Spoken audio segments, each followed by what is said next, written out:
Bismillahirrahmanirrahim. Assalamualaikum warahmatullahi wabarakatuh. Innal hamdalillah nahmaduhu wa nasta'inuhu wa nastaghfiruh wa na'udzu billahi min syururi anfusina wa min sayyiati a'malina. Man yahdihillah fala mudhillalah wa man yudlil fala hadiyalah. Asyhadu an la ilaha illallah wahdahu la syarikalah wa asyhadu anna Muhammadan abduhu wa rasuluh sallallahu alaihi wa ala alihi wa sahbihi ajma'in wa man tabi'ahum bi ihsanin ila yaumiddin, amma ba'd. Hadirin wal hadirat, para bapak, para ibu, saudara-saudari sekalian yang semoga selalu dirahmati dan diberkahi oleh Allah Subhanahu wa taala. Kepada terutama kita yang hadir di masjid ini sekarang ini, maka patut kita bersyukur dan bergembira dengan landasan ilmu dan keyakinan bahwa kita hadir di sini ini tentunya bukan sekedar hadir tanpa ada hasil.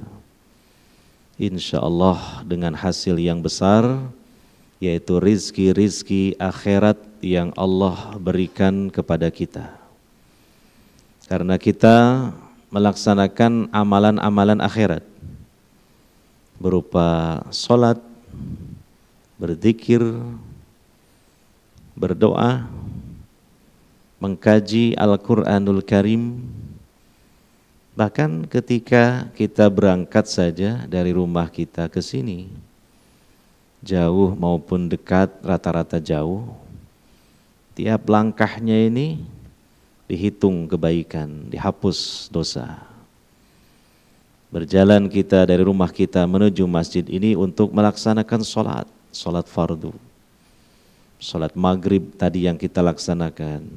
Satu langkah diangkat satu derajat, dihapus satu dosa. Ini berapa langkah ya, dari rumah kita menuju ke sini dengan modal ilmu dan yakin. Dan pasti kita semua kan punya ilmu dan keyakinan karena telah mempelajari ya, hadis-hadis Nabi SAW tentang keutamaan-keutamaan hadirnya kita di masjid, hadirnya kita di majelis ilmu. Belum lagi pahala-pahala yang besar yang Allah janjikan. Dengan sebab kita melaksanakan hal-hal yang wajib dan yang sunnah. Hal yang wajib yaitu apa? Salat maghrib berjamaah. Kemudian sekarang kita hadir di majelis ilmu. Ini wajib hukumnya. Dan insya Allah nanti kita melaksanakan salat isya berjamaah. Demikian salat-salat sunnah rawatib ya, yang ba'diyah, terutama ba'diyah salat maghrib dan ba'diyah salat isya, hanya dalam hitungan beberapa menit saja. Hanya kita mengorbankan sedikit biaya, mungkin beberapa tetes bensin kita saja ya, di tempat yang nyaman seperti ini, di tempat yang tenang seperti ini. Ini kalau bukan rahmat dan cinta Allah Subhanahu wa taala kepada kita, tentu kita tidak bisa melakukan ini semua. Makanya sekali lagi saya ajak merenung untuk bersyukur dan bergembira. Siapa yang kurang gembira berarti masih kurang kuat keyakinannya. Karena pahala-pahala tadi nggak kelihatan. Ya, akan kita yakini seakan-akan kita melihat dengan mata kepala kita sendiri kalau iman dan yakinnya betul-betul luar biasa. Nah, kalau sudah kita mencapai tingkatan iman dan yakin yang tinggi, ya, bisa jadi melihat hal-hal yang gaib itu nggak ada bedanya dengan melihat hal-hal yang kasat mata. Ya, melihat nilai-nilai pahala yang Allah Subhanahu wa taala berikan dengan sebab-sebab kita melaksanakan ibadah ini, bisa jadi seakan kita melihat hal-hal yang bisa kita lihat dengan kasat mata. Maka indikasinya apa? Kita merasa gembira apa enggak gitu. Kalau kita saja dikasih harta sekarang coba. Walaupun sebelumnya misalnya kita dalam keadaan sedang susah, sumpek, sedih, atau bahkan sakit, gitu, langsung berubah. Ya, dikasih uang 1 triliun rupiah misalnya di sini. Kira-kira gimana reaksi kita, respon kita? Gak karu-karuan apanya? Apanya? Senengnya, gembiranya, gitu. Nah sekarang pertanyaannya, kita sebagai orang yang beriman, nilai pahala dari ibadah-ibadah tadi bandingkan dengan uang 1 triliun rupiah, besar mana? Kok gak dijawab?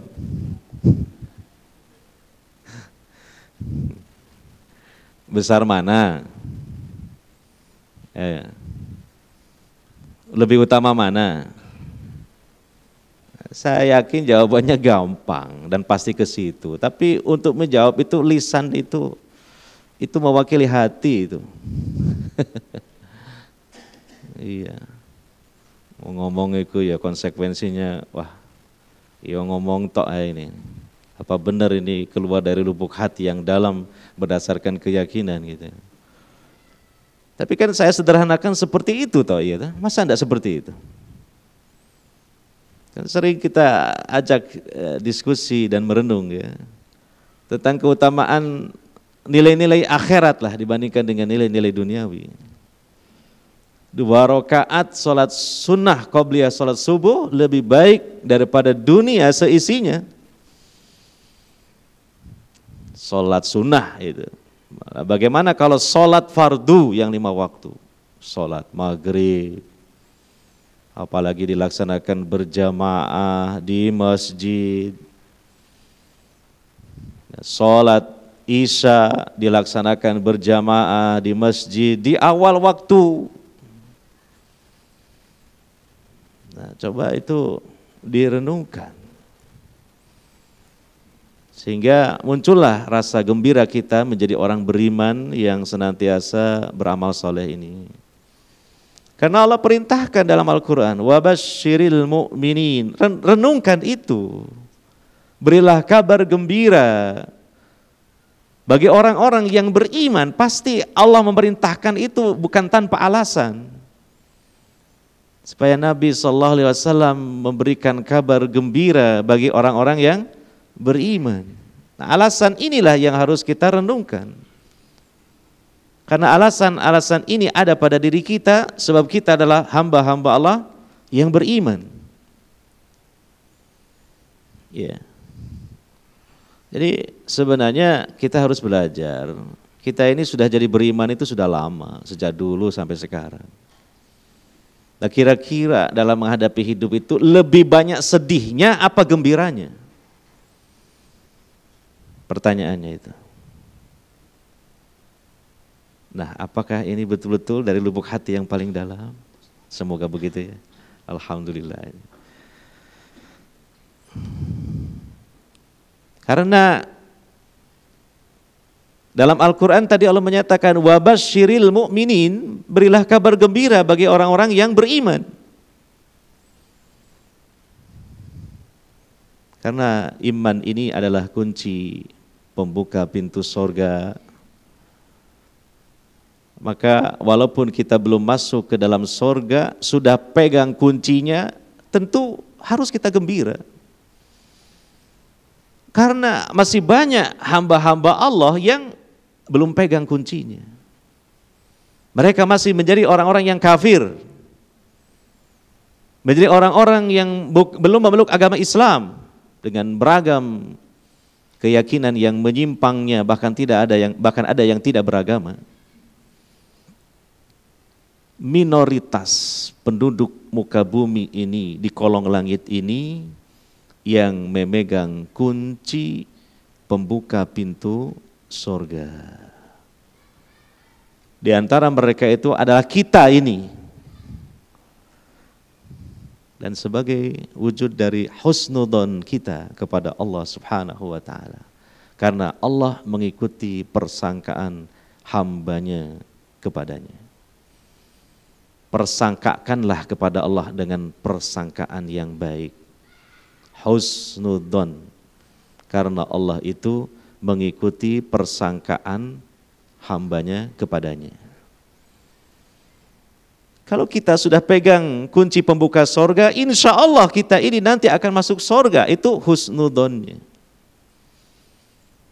Jangan malah digiring oleh setan, sudah pegang kunci pembuka sorga, tapi dalam hati, ya kalau masuk sorga, kayaknya gak mungkin, belum tentu. Nah iya, tapi jangan juga kita lupakan, harus berhusnudon. Apa bedanya kita dengan orang kafir kalau seperti itu? Padahal kita dengan orang kafir berbeda. Orang kafir belum pegang kunci pembuka sorga. Sedangkan kita sudah pegang kunci pembuka sorga. Harus beda. Makanya wabasyiril mu'minin. Berilah kabar gembira bagi orang-orang yang beriman. Baru beberapa menit saja hadir di sini dapat rizki akhirat yang luar biasa. Saya tidak bisa menghitungnya. Yang jelas dibanding 1 triliun rupiah pasti lebih hebat, lebih utama nilai pahala dari melaksanakan serangkaian ibadah sekarang ini di sini mulai tadi sampai nanti insya Allah. Tidak lama. Nanti kalau pulang sampai ke rumah senyum-senyum gembira. Ditanya sama istrinya, loh kenapa nih? Ada apa ini kok senyum-senyum gembira? Dapat rezeki nomplok apa kita? Oh jangan-jangan di jalan ketemu anu ya. Jangan-jangan nih mampir ya. Nah, ini ada apa nih? Kita bilang diam dulu. Mau saya jelaskan. Jelaskan. Ringkasan penjelasan tadi yang saya sampaikan. Sehingga istrinya pun, oh begitu ya. Mikir dia. Nah, itu. Ini perlu kita gali apa yang sudah kita perbuat ini. Karena Allah menyatakan dalam Al-Quran, innama a'idukum biwahidah, ang takuma lillahi masna wa furada thumma tatafakkaru. Hanya saja aku berikan nasihat kepada kalian, kata Allah. Ini Allah yang memberikan mau'idhah. Allah yang memberikan mau'idhah hasanah. Nasihat biwahidah, dengan satu bahan pemikiran atau renungan saja. Biwahidah, satu saja. Yaitu apa? Antakuma lillahi masna wa furada thumma tatafakkarun. Kalian itu beribadah kepada Allah, berdiri menegakkan sholat, melaksanakan sholat dan ibadah-ibadah yang lainnya, ditujukan kepada Allah dan ikhlas karena Allah, baik dalam keadaan masna wa furada, berdua ataupun bersendirian. Ini suasana kita yang sangat kondusif, tenang untuk bisa tafakur, nggak melibatkan banyak orang. Artinya ibadah-ibadah yang sudah ataupun sedang kita jalankan itu perlu dievaluasi, perlu direnungkan, perlu diresapi, perlu dihayati. Ini perintah dari Allah Subhanahu wa taala, ang takuma lillahi masna wa furada summa tatafakkaru, kemudian kalian berpikir. Berpikir yang banyak, bercabang-cabang sesuai dengan bekal ilmu yang memandu di dalam memikirkan ibadah-ibadah yang kita laksanakan ini. Di antaranya, hanya satu saja, ini di antaranya yang tadi saya sampaikan itu. Tentu silahkan yang lain-lainnya kita merenungkan tentang ibadah. Mungkin kita perlu mengevaluasi ibadah kita dari sisi mungkin tuntunannya, apakah sudah sesuai ataukah masih ada yang kurang, perlu dibenahi. Demikian dari sisi keikhlasannya, demikian dari sisi kekhusyuannya. Kemudian dari sisi apakah kita beribadah itu menikmati atau tidak, atau cuma hanya sepintas saja. Ini perlu direnungkan. Apakah ada efek positif dari ibadah-ibadah yang kita laksanakan itu, ataukah tetap saja tidak ada efek positif ke dalam hati, ke dalam jiwa, ke dalam pola pikir, ke dalam pola hidup. Allah perintahkan tatafakkaru, tafakurlah, renungkan. Sehingga ibadah kita ini semakin memiliki ruh. Sehingga kita bisa menikmati ibadah ini. Sehingga ujung-ujungnya inilah yang membuat kita bisa istiqomah. Berapa banyak hamba-hamba Allah yang berguguran di jalan ketaatan kepada Allah Subhanahu wa taala dikarenakan mengalami kebosanan. Kenapa mengalami kebosanan? Karena tidak merasa nikmat di dalam menjalankan ibadah itu. Dan kenapa tidak merasa nikmat? Mungkin kurang renungannya, tafakurnya tadi. Allah Ta'ala mengatakan tadi, angtakuma lillahi masna wa furada summa tatafakkaru. Gitu. Hadirin wal hadirat yang dimuliakan oleh Allah Subhanahu wa taala, itu sekedar mauidhah hasanah untuk saya pribadi dan panjenengan semua, terutama yang hadir di majelis ini.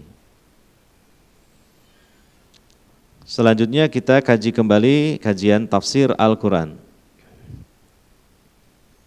Surah Ali Imran. Masih melanjutkan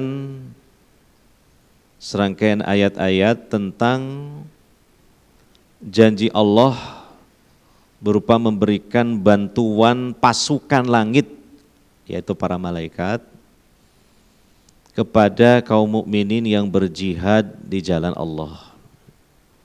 Jihad yang khusus yaitu al-jihad fil ma'rakah, jihad dalam bertempur atau melawan musuh-musuh kaum muslimin, kaum mukminin di medan perang dengan kekuatan persenjataan, dengan berkorban jiwa dan raga. Ya. Pada ayat 122 sudah kita bahas di pertemuan sebulan yang lalu. Ini menyebut atau mengisyaratkan tentang peristiwa perang Uhud. Di mana secara ringkasnya itu dalam peristiwa perang Uhud orang-orang munafik berulah.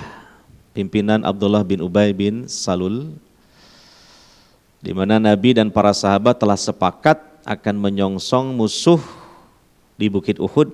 Mereka keluar dari Madinah dengan membawa 1.000 pasukan, menghadapi pasukan musyrikin sekitar 3.000-an. Tapi di tengah jalan, Abdullah bin Ubay bin Salul ini mutung. Dia menggembosi spirit ataupun semangat juang para sahabat Nabi sallallahu alaihi wasallam. Ya, bahkan ada 2 kabilah yang juga hampir terpengaruh dari Bani Khazraj dan Bani Aus. Ya, yang mengundurkan diri dari pasukan Nabi dan para sahabat itu, pimpinan Abdullah bin Ubay bin Salul, itu ada sekitar 300 orang. Sehingga pasukan yang tersisa hanya 700 orang. Ya, maka Allah Subhanahu wa taala meneguhkan kaum muslimin, kaum mukminin dari pasukan yang tersisa itu, bahwa Allah menyatakan wallahu waliyuhuma, Allah yang akan menjadi pelindung mereka. Wa 'alallahi falyatawakkalul mu'minun, dan hendaknya orang-orang beriman bertawakal kepada Allah. Jangan hanya mengandalkan hal-hal yang dohir berupa jumlah pasukan, ya. Yang sebelumnya 1000 jadi 700, wah berkurang, ini gimana? Nah itu. Jangan cuma itu, ya. Kekuatan kaum mukminin justru yang paling besar terletak pada kekuatan jiwa mereka. Berupa kekuatan iman, keyakinan dan tawakalnya kepada Allah Subhanahu wa taala. Ya, karena kalau orang-orang yang beriman ini sudah bertawakal kepada Allah Subhanahu wa taala, maka mana mungkin Allah akan membiarkan mereka? Bukankah Allah menjanjikan bagi hamba-hamba yang bertawakal, Allah akan melindungi mereka, Allah akan mencukupi mereka. Wa may yatawakkal 'alallah fahuwa hasbuh. Ya. Nah, ini pelajaran buat kita juga. Terkadang ya, segala hal dari perjuangan yang kita rancang sudah kita rancang sebaik mungkin, tapi pada kenyataannya ternyata kadang ada saja masalah-masalah yang timbul. Bahkan itu di luar dari perkiraan ataupun prediksi. Nah itu Allah Subhanahu wa taala juga mentakdirkan dalam perjuangan Nabi sallallahu alaihi wasallam banyak hal-hal seperti itu. Di antaranya dalam perang Uhud ini. Sehingga kita yang di belakang ini harus mengambil pelajaran dari situ. Ya. Selanjutnya ayat 123, walaqad nasarakumullahu bi Badrin. Dan sungguh Allah telah menolong kalian di perang Badar. Wa antum adillatun. Padahal kalian dalam keadaan lemah. Ya, kita tahu ini perang Badar ini perang pertama, ya. Bahkan diikuti langsung oleh Nabi Shallallahu Alaihi Wasallam, perang pertama dalam perjuangan Nabi Shallallahu Alaihi Wasallam bersama para sahabat beliau. Ya. Yang terjadi pada tahun kedua Hijriah. Yang sebenarnya Nabi dan para sahabat ini menghadang kafilah dagang Quraisy yang sedang melakukan perjalanan pulang dari perdagang mereka dari Syam menuju Mekah dan melintasi Madinah, yang dipimpin oleh Abu Jahal dengan jumlah personel 1000-an. Ya, dan mereka semua lengkap, ya, hewan-hewan tunggangannya terutama kuda. Demikian juga mereka membawa persenjataan yang lengkap dan juga ya harta yang banyak, apalagi mereka setelah berdagang dan beruntung. Nah, maka Nabi sallallahu alaihi wasallam keluar ke arah Badar. Ya. Badar itu sekitar 160 km dari Madinah ke arah Mekah. Jadi sebelah selatannya Madinah. Dan Badar ini adalah nama sebuah sumur. Ya. Disitulah bertemu dan kemudian bertempur. Terjadilah yang disebut dengan perang Badar. Jadi kekuatan yang tidak seimbang. Makanya Allah menyatakan wa antum adillah. Sedangkan kalian, ya, Rasulullah dan orang-orang yang beriman itu dalam keadaan lemah. Maksudnya bukan lemah semangat, bukan. Bukan lemah semangat jihad, bukan. Bukan lemah iman, bukan. Lemah dari sisi perkara-perkara zahir. lemah dari sisi jumlah, itu jauh lebih sedikit pasukan kaum muslimin dibanding kaum musyrikin. 1000 berbanding 300-an ditambah beberapa belas orang. Ya, di situ yang naik onta hanya sekitar 70 orang sahabat, dan yang naik kuda cuma 2 orang, selebihnya infanteri, pasukan pejalan kaki. Ya. Kemudian itu tadi perlengkapan perang persenjataan juga jauh lebih kecil, lebih sedikit dibanding kaum musyrikin. Itu yang dimaksud dengan wa antum adillah. Jangan salah paham, kalau salah tafsir ini bisa fatal. Gitu. Bukan kelemahan secara iman, secara semangat, secara spirit, bukan. Kelemahan secara persenjataan dan jumlah pasukan saja. Dan ini tidak masalah. Gitu. Sehingga jangan menjadi satu kaidah bahwa kalau kaum muslimin masih lemah, maka belumlah bisa untuk melawan, ya, atau berperang, berjihad melawan orang-orang kafir. Kemudian ketika ditanya lemah apa maksudnya? Persenjataannya, pasukannya. Lah ini perang Badar lemah persenjataan dan apa? Jumlah pasukannya. Tapi Allah Subhanahu wa taala perintahkan Nabi sallallahu alaihi wasallam dan para sahabat untuk berangkat berjihad memerangi kaum musyrikin dalam peristiwa Badar ini.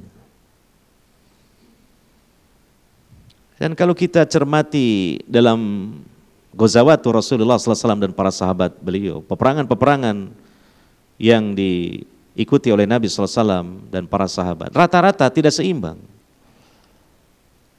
Kecuali mungkin dalam perang Hunain. Adapun dalam perang-perang yang lain rata-rata tidak seimbang. Kaum mukminin ini jumlahnya jauh lebih sedikit daripada musuh-musuh mereka. Sehingga ini kita harus paham tafsir bahwa azillah di sini bukanlah lemah iman, lemah keyakinan, bukan. Lemah dari sisi hal-hal yang sifatnya zahir saja. Ya kan? Nah, buktinya apa? Allah Subhanahu wa taala menurunkan pertolongan dan memberikan kemenangan kepada kaum mukminin dalam perang Badar.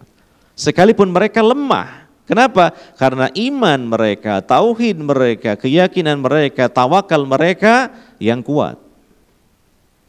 Dan juga kuatnya doa Nabi sallallahu alaihi wasallam itu. Iya. Allah memberikan pertolongan. Bahkan pertolongan yang sangat ajaib. Karena Allah memberikan pertolongan berupa mengirim pasukan langit. Para malaikatnya membantu pasukan mukminin. Yang itu disebutkan dalam surah Al-Anfal, "Id tastaghitsuna rabbakum fastajaba lakum anni mumiddukum bi alfin minal malaikati murdifin." Ingat ketika kalian meminta tolong kepada Allah dalam keadaan sedang kesulitan di perang Badar. Maka Allah kabulkan permohonan kalian dengan mengirim bala bantuan pasukan dari langit 1000 malaikat yang datang secara berkelompok-berkelompok. 1000 malaikat. Dan disebutkan dalam ayat yang lain serta hadis juga memang biasanya Allah berikan tanda dari pasukan langit yang Allah kirim itu. Di antaranya pasukan yang memakai pakaian serba putih. Di antaranya di kuda-kuda mereka di bagian kepala dan ekornya ada bulu hitam, ada bulu merah ataupun putih sebagai tanda. Ya. Nah, apa yang terjadi? Ya, malaikat tidak bisa dikalahkan oleh manusia. Mana mungkin malaikat bisa dibunuh oleh manusia, apalagi jumlahnya 1000.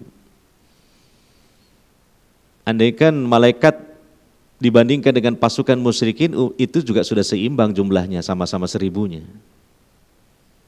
Lah ketambahan Nabi dan para sahabatnya sekitar 300-an. Jadi akhirnya kekuatan ini jadi tidak seimbang secara berkebalikan. Lebih banyak di kalangan kaum mukminin jumlahnya daripada pasukan musyrikin setelah Allah mengirimkan bala bantuan pasukan dari langit. Ini pembahasan jangan dilupakan oleh kaum mukminin. Ayat-ayat ini masih berlaku sampai hari kiamat. Bukan sekedar cerita tentang kejadian perang Badar saja, bukan. Berlaku sampai hari kiamat. Untuk kaum mujahidin, muslimin, mukminin yang berjuang di jalan Allah. Maka sekali lagi jangan sampai dilupakan. Jangan sampai luput dari kajian tafsirnya. Karena ini merupakan salah satu kekuatan kaum mukminin. Bahkan termasuk kekuatan yang luar biasa. Ya. Lupa kaum mukminin barangkali mungkin hanya menghitung-hitung jumlah manusia yang bertempur.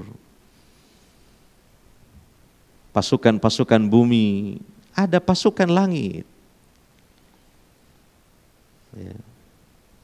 Malaikat, satu malaikat saja sudah cukup ya, menghabisi seluruh manusia. Misalnya malakul maut. Apa tugasnya? Nyabut nyawa. Kalau Allah sudah perintahkan malakul maut mencabut nyawa seseorang, sekalipun orang ini punya pasukan besar, mati apa enggak? Nggak mati. Sudah terbukti dalam sejarah? Sudah, siapa? Firaun. Itu dicabut nyawanya oleh malakul maut. Gitu. Sudah terbukti dalam sejarah siapa? Ya, Namrud. Kan dicabut oleh malakul maut nyawanya. Ya. Contoh lagi, Abraha. Ya, dicabut nyawanya oleh malakul maut, selesai. Dan yang lain-lainnya gitu. Bahkan dengan kehendak Allah Subhanahu wa taala dan perintahnya, satu malaikat cukup untuk menghancurkan seluruh alam semesta. Malaikat siapa? Israfil. Dengan meniup sangkakala. Bahkan dalam hadis dijelaskan malaikat Israfil itu ujung tanduk atau trompet atau sangkakala itu sudah diletakkan di mulutnya. Jelas. Diletakkan apa? Di mulutnya. Bukanlah jauh dari mulutnya Israfil. Sudah ditempelkan di mulutnya Israfil itu. Sangkakala itu. Berarti sudah siap siaga untuk menunggu apa? Perintah Allah Subhanahu wa taala meniup sangkakala. Jadi kita ini orang-orang beriman jauh lebih dekat hubungan kita dengan para malaikat tentunya daripada orang-orang kafir. Orang kafir itu musuh para malaikat. Apalagi orang-orang Yahudi itu sangat memusuhi dan benci kepada malaikat Jibril. Padahal malaikat Jibril ini pemimpinnya para malaikat. Kaum mukminin menghadapi orang Yahudi misalnya, kaum mukminin ini auliyanya para malaikat, para kekasihnya para malaikat. Hanya saja kita kan beda, makhluk kita ini makhluk yang kasat mata, malaikat makhluk gaib. Tapi hubungan kita ini sangat dekat dengan para malaikat. Perhatikan hadis-hadis Nabi SAW yang menunjukkan keakraban para malaikat dengan kita orang-orang beriman. Nabi SAW mengatakan dalam hadis, orang yang mahir membaca Al-Quran, al-mahiru bil-Quran, ma'as safaratil kiramil bararah, bersama para malaikat-malaikat yang mulia dan disucikan. Antum rata-rata kan mahir baca Al-Quran. Itu. Disyukuri aja, coba menengah loh.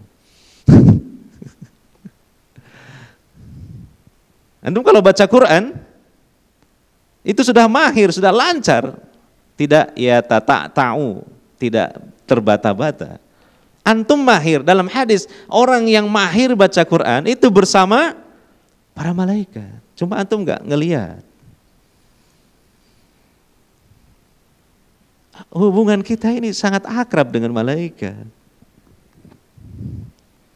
Masih kurang pembahasan kita tentang malaikat ini. Masih kurang. Perlu dibahas. Ada sesuatu hal yang belum kita bahas mungkin secara mendalam tentang alam malaikat dan kedekatan kita dengan malaikat. Padahal malaikat jumlahnya sangat banyak sekali.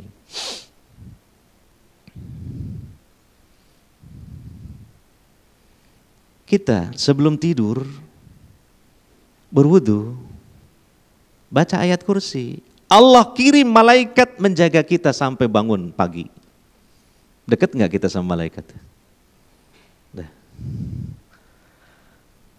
Apalagi kita dalam hal sedang berjihad di jalan Allah, kita ahli tauhid, ikhlaskan niat, jihadnya benar, tawakal yang tinggi, mohon kepada Allah. Nah, inilah yang sedang kita bahas. Allah akan beri tambahan lagi bala bantuan khusus malaikat perang. Ini kan malaikat perang ini. Karena malaikat itu punya tugas yang bermacam-macam. Pasukan khusus malaikat perang Allah siapkan untuk para mujahid di jalan Allah. Yang tidak bisa dikalahkan oleh siapapun dari kalangan manusia ini. Bahkan dari kalangan jin sekalipun. Buktinya dalam peristiwa perang Badar ketika Allah sudah mengirim 1.000 malaikat dari langit. Wah, ini mengerikan keadaannya yang terjadi di barisan kaum musyrikin. Dihabisi, dibabat habis oleh pasukan malaikat ini. Dan ini ada kesaksian-kesaksiannya dari veteran-veteran perang Badar. Ada seorang prajurit mukmin ketika dia mau menebas leher musuh, begitu baru dicabut pedang, ternyata leher musuh sudah lepas. Didahului oleh siapa? Kalah cepat ya. Ya iyalah. Kalah cepat. Royoan ya kalau bahasa kita. Nama royoan mengalahkan musuh. Lebih cepat siapa? Malaikat. Mau ditebas, lehernya musuh sudah lepas dari tubuhnya, sudah terkulai. Dan bekasnya biasanya seperti ada tanda habis terbakar. Itu hasil sabetan dari pedangnya malaikat perang itu. Yeah. Kemudian juga disebutkan itu dalam sirah nabawiyah, jin-jin yang mendukung pasukan musyrikin lari ketakutan tunggang lagang hingga sebagian mereka menceburkan diri mereka ke lautan. Itu pelajari peristiwa Badar. Ini perang terbesar bukan dari sisi jumlah, tapi perang ini perang perdana pertama. Dan Allah memberikan pertolongan secara ajaib.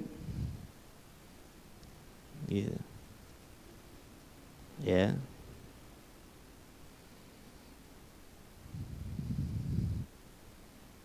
Padahal Rasulullah dan para sahabat adillah dalam keadaan sedang apa? Lemah dari sisi kekuatan dhahiriyah.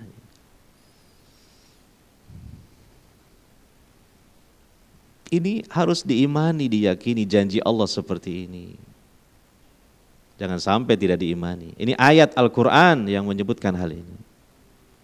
Dan berlaku sampai hari kiamat. Ya. Fattakullaha la'allakum tashkurun. Maka bertakwalah kalian semua kepada Allah agar kalian bersyukur. Takwa itulah bagian terbesar dari bersyukur atas nikmat dari Allah Subhanahu wa taala berupa kemenangan di perang Badar. Dan dengan sebab takwa inilah juga Allah menurunkan pertolongannya secara ajaib. Jadi kaum mukminin dimenangkan dengan sebab ketakwaan mereka kepada Allah, dan kaum musyrikin kafirin dikalahkan karena kedurhakaan kekufuran mereka kepada Allah. Maka lihat dalam sirah nabawiyah tentang apa yang terjadi setelah perang Badar, kaum mukminin meraih kemenangan, membunuh 70 personel musyrikin dan banyak di antara mereka juga tokoh-tokoh Quraisy, di antaranya Abu Jahal. Ya. Dan menawan sekitar 70 orang juga. Belum lagi harta rampasan yang luar biasa. Kendaraan, persenjataan, hasil dagang juga dari Syam. Maka ini pukulan yang sangat-sangat menyakitkan bagi kaum musyrikin, baik yang di medan tempur maupun juga yang di kandang mereka di Mekkah itu. Dan sisi yang lain, efek psikisnya juga apa? Sudah mulai keder musuh-musuh kaum muslimin melihat Nabi dan para sahabat. Ya, baik dari kalangan orang-orang kafir, musyrik Arab, khususnya musyrikin Mekah. Demikian orang-orang munafik, orang-orang Yahudi yang ada di Madinah. Luar biasa ini kemenangan ini. Memberikan efek yang luar biasa dalam psikis mereka. Bagaimana pasukan yang kecil, yang lemah, yang kurang persenjataan, secara ajaib bisa menang. Nah, sehingga ini mereka mulailah memperhitungkan kekuatan Nabi dan para sahabat yang belum lama mereka menginjakkan kakinya di Madinah, baru sekitar 2 tahunan. Sudah seperti itu. Nah, ini juga harus kita pelajari, ya. Dan kita hari-hari kita ini, sebagian kita ini barangkali mewakili kita sedang bertempur melawan orang kafir Yahudi. Ya, kita juga ikut berjihad semampu kita, yaitu dengan doa. Itu mungkin jihad yang dapat kita bisa lakukan, yang paling hebat yaitu dengan doa. Jangan kendor, jangan berhenti doanya kok cuma kemarin-kemarin aja pas rame-ramenya, sekarang udah gak pernah mendoakan lagi. Kunut-kunut nazilah juga sudah pada free, bukan free Palestina, free kunut nazilah. Padahal Palestinanya belum free. Dan ini kenapa seperti ini? Apa memang orang-orang Palestina sudah meraih kemenangan? Apa memang orang-orang Palestina sudah merdeka? Tidak juga. Bahkan hari-hari ini semakin sengit, semakin menegangkan juga. Nah, makanya seyogianya kita ya jangan berhenti berdoa. Doa itu sudah ibadah yang sangat agung. Anggap saja itu sumbangsih jihad kita ya, untuk mereka. Sumbangsih jihad. Kata Ibnu Taimiyah itu mendoakan para mujahidin bagian dari jihad. Selipkan dalam doa kita, Allahumma mansur ikhwanan al-muslimin al-mustad'afin al-madlumina fi Palestin. Allahumma mansur ikhwanan al-mujahidin fi sabilillahi fi Palestin. Allahumma mansur, Allahumma thabbithum. Allahumma dammir a'da'ahum a'da'aka a'da'ad-din minal yahudi wa ahzabihim. Atau dengan bahasa kita.